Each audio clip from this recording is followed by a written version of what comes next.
Olá, meus amigos, minhas amigas. Estamos aqui para comentar agora a disciplina do professor Maurício.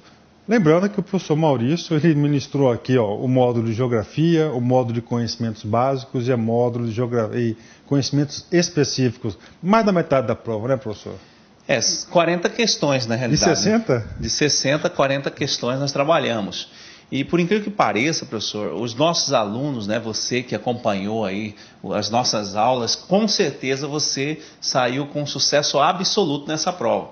Uma prova relativamente fácil, tá? Com muita interpretação de texto. Eu sempre estava dizendo isso, cuidado com as interpretações de texto. Às vezes você sabe o conceito, mas não sabe aplicar o conceito na questão. E uma prova muito tranquila. Eu acho que já recebi vários e-mails, nossos alunos agradecendo pelo empenho, pelo entusiasmo nas aulas. E eu tenho certeza que nós vamos ter um sucesso absoluto nesse concurso, né? Falando assim, professor, depois de um concurso desse, né, a gente resolveu fazer o curso do IBGE.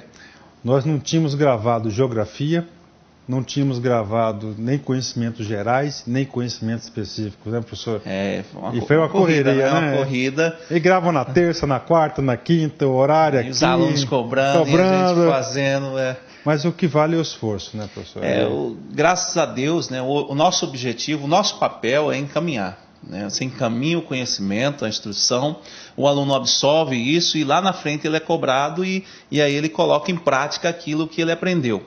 É engraçado, uma aluna, acho que é Luciene, desculpa se eu errei o nome, ela é de Sergipe. Ela mandou um e-mail para mim dizendo assim: professor, estou muito feliz, muito obrigado, porque o senhor trabalhou uma questão na prova que parece que o senhor sabia que aquela questão ia cair. Essa que a gente vai mostrar aqui, professor? Vamos mostrar. Não, então dá uma segurada aí, professor. Professor, deixa eu falar assim, aqui a gente fez um roteirozinho. Primeiro a pergunta, porque o cara que faz a prova, vem um gabarito provisório, ele fica atrás de questões plausíveis de recurso. Correto. Tem alguma questão dessas três disciplinas que pode ter alguma interpretação dúbia, cabe recurso, professor? Para recurso, não. Não. Geografia, conhecimento específico, conhecimentos gerais, nenhuma coube recurso. Eu olhei minuciosamente a prova, analisei, fiz a prova também, né? É importante a gente fazer a prova para ter uma análise. Você fez a prova antes do gabarito provisório? Antes do gabarito, depois que eu pedi o gabarito do professor. Né? E bateu lá, né? Bateu, tudo correto, né? Então, na geografia, no conhecimento específico, conhecimentos gerais, nenhuma questão tem dupla interpretação, com erro de grafia, alguma coisa nesse sentido, não. Tudo correto, os gabaritos estão corretos. A gente espera sempre surpresa, né? Não sei, né? Então, galera, só recordando, recurso mesmo, assim, oficial, só uma de informática, que o professor Cato já passou para vocês, tem uma pergunta de informática aqui, professor, que tinha 2 respostas corretas. Tá, ele já, inclusive, deu lá o protocolo do Windows, então não tem jeito, né? Poxa, já deu uma... Conta fatos, não tem argumento. Não tem argumentos, né? Tem uma outra questão dele de informática, que nós interpretamos juntos a questão e não era noções de informática, era para cientista em informática, né? Poxa. Que a banca pegou uma questão muito acima da média e com uma prova de... Ensino médio. Ensino médio. E aí o que acontece? Um não já tem, né, professor? Quem quiser fazer o recurso, está aí. Com certeza. Mas, professor, está tendo uma questão, especialmente a 28, que é uma questão que os alunos aí estão interpretando que cabe algum recurso. Como o senhor já disse que não cabe recurso, eu vou pedir a gentileza para o senhor corrigir essa questão aqui ao vivo para a gente, hein? Veja bem, essa questão ela é uma questão de hierarquia urbana, como nós trabalhamos. Quando se fala em urbanização, quando se fala em logística, quando se fala em hierarquia urbana, você tem as ordens, né? Nós temos as capitais regionais, capitais nacionais, capitais globais e capitais locais. Certo? Essa é uma questão típica desses conceitos que você aprendeu durante a aula. Veja bem, vou passar aqui. O enunciado diz o seguinte: em 2002, o IBGE apresentou no Atlas Geográfico Escolar uma classificação para hierarquizar as cidades brasileiras, empregando as categorias de metrópole global, metrópole nacional, metrópole regional e centro regional. Então, olha só um conceito rapidinho. O que é uma metrópole? Metrópole são cidades com mais de 1 milhão de habitantes que exercem influência sobre outras cidades. Não esqueça disso. Quando ela é global, ela exerce influência no mundo inteiro e tem que ter mais de 10 milhões de habitantes. certo? Então, e quando ela é regional? Tem que ter mais de 1 milhão de habitantes e exercer influência naquela região. E aí vem o enunciado, olha só, essa classificação são exemplos de metrópole, regional e centro-regional. Olha a palavrinha mágica da questão que talvez você não prestou atenção. Respectivamente, ou seja, primeiro uma, depois outra. Então, olha só, que ele diz, de acordo com essa classificação, são exemplos de metrópole regional, primeiro, tá? E centro regional, ou seja, não é nem metrópole. Bom, se você olhar do item A ao item E, todas elas são metrópoles nacionais. Ó, Rio de Janeiro Nacional, Rio de Janeiro Nacional, São Paulo Nacional, São Paulo Nacional. Opa, Belém. Belém é metrópole, sim. Mas Belém é metrópole nacional? Não. Belém é metrópole regional. Então, por essa análise, não precisa nem saber qual é a outra cidade aqui paralelo a Belém. Você já responderia essa questão. Muito tranquila, muito fácil. Né? O aluno nos perguntou sobre essa questão. Então, fica claro, né? Se você fosse por exclusão, você já responderia essa questão. Hierarquia urbana das metrópoles. Tá certo? Poxa, legal, hein, professor? Então, o cara não precisa nem saber o que é centro regional. Não, só por essa. Não precisava, já estava resolvido. E concurso, gente, o cara tem que ser meio sistemático. O cara tem que fazer o. Se você consegue chegar na resposta pelo caminho mais curto. Economiza tempo, né? Tempo. Porque lá na frente vai ter uma de matemática gigante né, uma interpretação melhor, maior, né, uma dedicação maior. Olha, professor, eu confesso para o senhor que eu estava muito preocupado com o nosso curso de IBGE, porque a nossa responsabilidade é muito grande. Eu né? também estava. Sensação do dever cumprido. Graças a Deus, né, a gente procura trabalhar as matérias de forma didática e bem com entusiasmo, com alegria, porque a gente sabe a luta que é estudar, né? Estudar, às vezes a pessoa trabalha o tempo inteiro, ainda chega para estudar à noite, de madrugada, os alunos até cobram para a gente falar boa madrugada, né? Você fala bom dia, boa tarde, boa noite e esquece a madrugada. Esquece a madrugada, e tem muitos alunos que estão na boa madrugada, e assim, a gente tem uma sensação de alívio, né? A gente tem uma sensação de dever cumprido, sempre quando chega no final de cada concurso. E agora o nosso próximo objetivo aí de concurso é PM de São Paulo, Geografia, VUNESP lá na cabeça. PM de São Paulo, né? Vamos estar firme aí com PM de São Paulo. Você que está pensando, temos uma aluna já de Brasília, que ela entrou em contato comigo no e-mail. O e-mail está no site, depois você entra lá, filhodorei2007@gmail.com. Ela perguntando se a gente ia dar aula pela PM de São Paulo. Uma moça de 19 anos de idade, né? Está terminando a faculdade agora, não lembro o curso, e vai prestar PM de São Paulo. Vai ter aula sim, né? Nós vamos estar gravando essas aulas já essa semana, bem provável que essa semana já vai para o ar no site. Esse ano a gente já soltar umas aulas já para o pessoal de São Paulo. Exato, já teve o personal, né? Também. Aí, o professor Maurício, ele tem uma agenda super ocupada, né? Professor, assim, o seu curso, o senhor começou do zero, fez um curso específico para o IBGE, e aí o pessoal está falando aí que o senhor tem uma bola de cristal, né, professor? Rapaz, eu sou abençoado, eu sou um cara... Quando você olha para essa questão 23 aqui, o que você leva dela, professor? Pois essa questão, rapaz, quem assistiu a aula, né, de cartografia no curso do IBGE, viu essa questão lá. Não que eu que elaborei a questão, eu fazia parte da banca aqui da Unicelva, da Unemat, eu pedi para sair porque, como a gente está dando aula para concurso, questão de ética e tal, e já aconteceu de algumas questões minhas cair na prova que eu estava dando aula para concurso, então os alunos falaram, poxa professor, então aqui no caso do IBGE não tem nada a ver com o Sesgra-Rio, não foi eu que elaborei, foi uma questão de coincidência.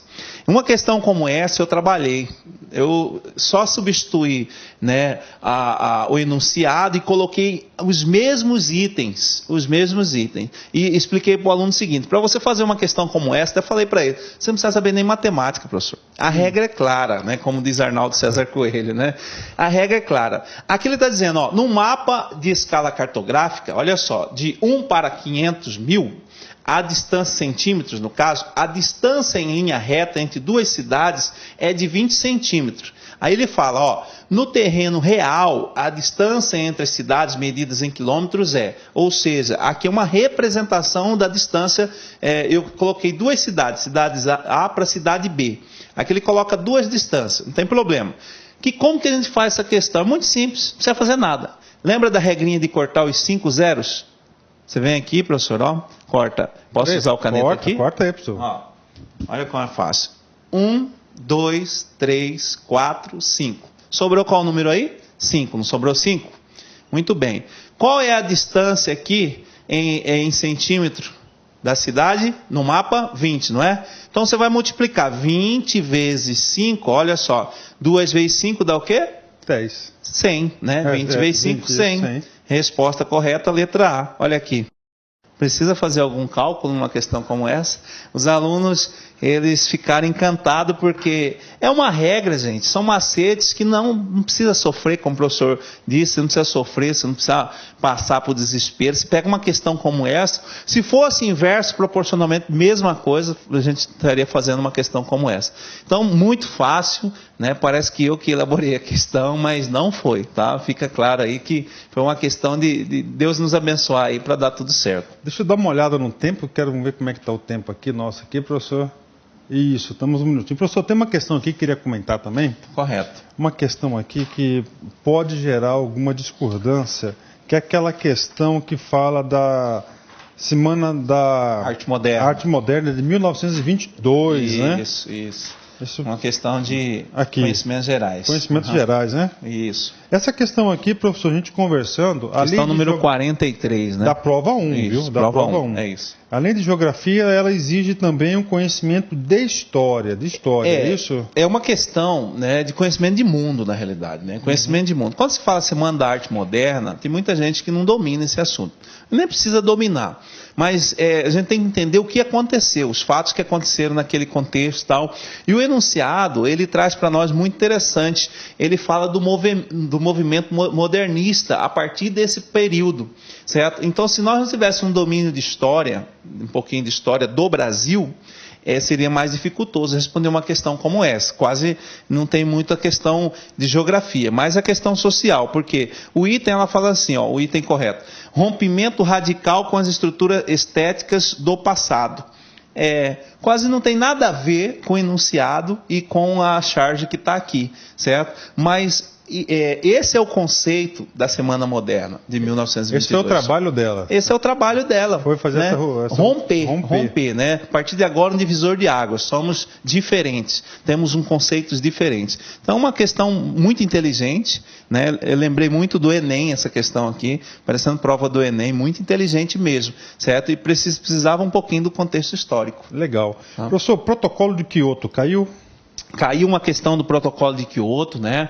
Nós trabalhamos isso aí em 1997, esse Kyoto, uma cidade do Japão.